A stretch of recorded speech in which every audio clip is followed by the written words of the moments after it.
बिस्मिल्लाहिर्रहमानिर्रहीम अस्सलामु अलैकुम अल्लाहुम्मा सल्लि अला आले मोहम्मद। वेलकम टू सियासी शतरंज में तलाश होते। ख़वातीन व हज़रात, यकीनन इलेक्शन सर के ऊपर है और गर्मा गर्मी उरूज पर है। इंतखाबी मुहिम भी चल रही है, वोट को इज्जत दो के नारे भी हैं। हर कोई यही चाहता है कि आने वाले इंतखाबात में वोटर टर्नआउट जो है वो 50% ना हो, वो 70-80% हो, ताकि हम ये कह सकें कि मुल्क में जो जमहूरियत है वो वाकई में जमहूरियत है। ऐसा ना हो कि आधे लोगों ने वोट देके जमहूरियत बना दी, आधे लोगों की नुमाइंदगी से हुकूमत बन गई।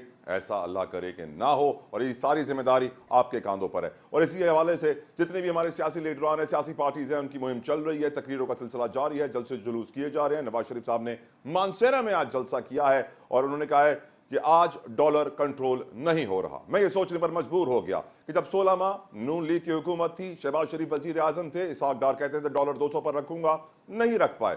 अब नवाज शरीफ साहब कह रहे हैं आज डॉलर कंट्रोल नहीं हो रहा। वो कहते हैं मुल्क को दोबारा पटड़ी पर लाना होगा।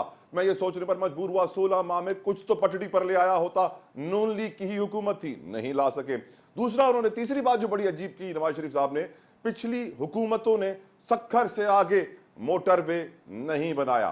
ख़वातीन व हज़रात, आज पाकिस्तान में हम पंजाब में मोटरवे का जाल देख रहे हैं। केपीके पेशावर में बेहतरीन मोटरवेज बन चुके हैं, लेकिन बलूचिस्तान की बात की जाए, सिंध की बात की जाए, नहीं है यहां पर मोटरवेज। क्यों नहीं है? क्या एक ही मुल्क के हम दो सूबे नहीं? क्या उन दो सूबों को मिल सकते हैं तो हमें नहीं मिल सकता?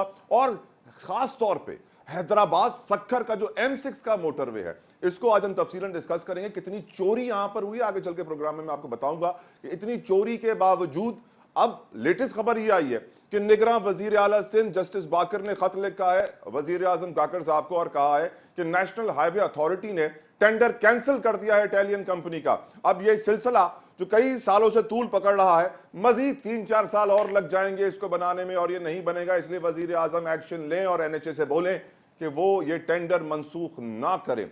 नेशनल हाईवे अथॉरिटी NHA जो पाकिस्तान को 80 के करीब अरब का नुकसान देता है साल में, जितने भी स्टेट ओन्ड एंटरप्राइजेस हैं उसमें सबसे ज्यादा नुकसान देने वाला इदारा NHA है। लेकिन कोई NHA से सवाल पूछने वाला नहीं है ये क्या वजह है कि पूरे पाकिस्तान में, पंजाब में, KPK में मोटरवे बन सकता है, तो फिर क्यों नहीं बलूचिस्तान और सिंध के अंदर भी मोटरवे बने? क्या वजह है? पूछेंगे आज हम सियासतदानों से भी जो इलेक्शन लड़ रहे हैं। साथ साथ बिलावल भुट्टो जरदारी साहब ने भी, साहिवाल ने बड़ा जलसा किया, कहते हैं कि मौका मिला तो मुल्क की किस्मत बदल दूंगा। और यह भी उन्होंने फरमाया कि पाकिस्तान पीपल्स पार्टी वो वाहिद जमात है जो तमाम मसाइल का मुकाबला कर सकती है। मैं सोचने पर मजबूर हूं, इतने साल उन्होंने भी तो सिंध में मुकाबला किया है मसाइल का, फिर क्यों नहीं वो सिंध को मोटरवे दे सके? क्या वजह थी? लेकिन सोचना होगा। आज के प्रोग्राम में इस पर ही बात करेंगे। MQM का ये कहना है कि पीपल्स पार्टी को बॉयकॉट का आसरा है। कोई बॉयकॉट नहीं होगा, मुस्तफा कमाल ने वाजे कर दिया। और फारूक सत्तार कहते हैं MQM दुल्हन की तरह शहरी सिंध में वापस आएगी। मैं ये सोचने पर मजबूर हो जाता हूं कि फारूक सत्तार साहब के दिल में, जहन में हमेशा सियासत की आप दूसरी चीजों के मामले दुल्हन क्यों आ जाती है, ये मैं आज उठाऊंगा सवाल। साथ साथ PTI, बानी PTI के मुकदमात सुनने वाले जज हम जानते हैं छुट्टियों पर चले गए हैं और उन्होंने कहा कि जब तक मुझे रिटायरमेंट मिल रही है मार्च में, तब तक मैं छुट्टियों पर रहूं।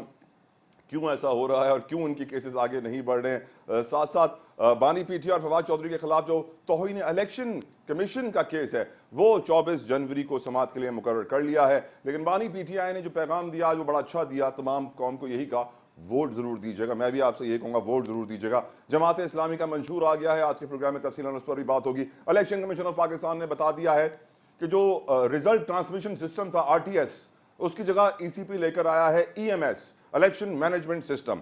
RTS में सिर्फ एक डेटा एंट्री ऑपरेटर था, अब EMS के अंदर 3 डेटा एंट्री ऑपरेटर हैं हर RO के पास, इसलिए हैंग नहीं होगा और 9 फरवरी रात 1 बजे रिजल्ट आ जाएंगे। लेकिन एक और चीज बहुत इस वक्त मेरे लिए परेशान कुन है, सिक्योरिटी सूरत हाल। एक तरफ हमने देखा कराची में 2 जमातों ने यह एतराज़ किया कि उनके कैंप्स के ऊपर, उनकी कॉर्नर मीटिंग्स के ऊपर हमले हुए। PTI एंड पीपल्स पार्टी इल्ज़ाम लगाया MQM के ऊपर, उनसे पूछेंगे क्या हकीकत क्या अफसाना। लेकिन उससे ज़्यादा मुझे अफसोस तब हुआ जब मुझे मालूम पड़ा कि इस्लामाबाद की 4 बड़ी यूनिवर्सिटियाँ इस वक्त बंद पड़ी हैं।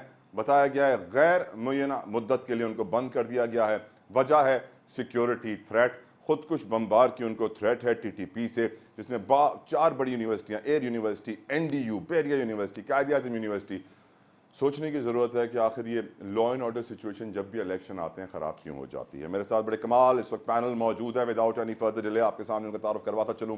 मेरे साथ कराची स्टूडियो मौजूद हैं जमात इस्लामी के उसामा रजी साहब। बहुत बहुत शुक्रिया उसामा साहब for your precious time. Pakistan Muslim League Noon के बड़े सीनियर रहनुमा राना एहसन अफजाल साहब, thank you so very much Rana साहब आपकी कीमती वक्त का। PTI के हमारे साथ सेनेटर हुमायूं खान मोमन साहब है, बहुत बहुत शुक्रिया सेनेटर साहब for your precious time. MQN Pakistan से रिहान हाशमी हमें ज्वाइन कर चुके हैं, बहुत बहुत शुक्रिया रिहान साहब आपकी कीमती वक्त का। एक जल्दी से हम ब्रेक लेते हैं, वापस आकर गुफ्तगू करेंगे।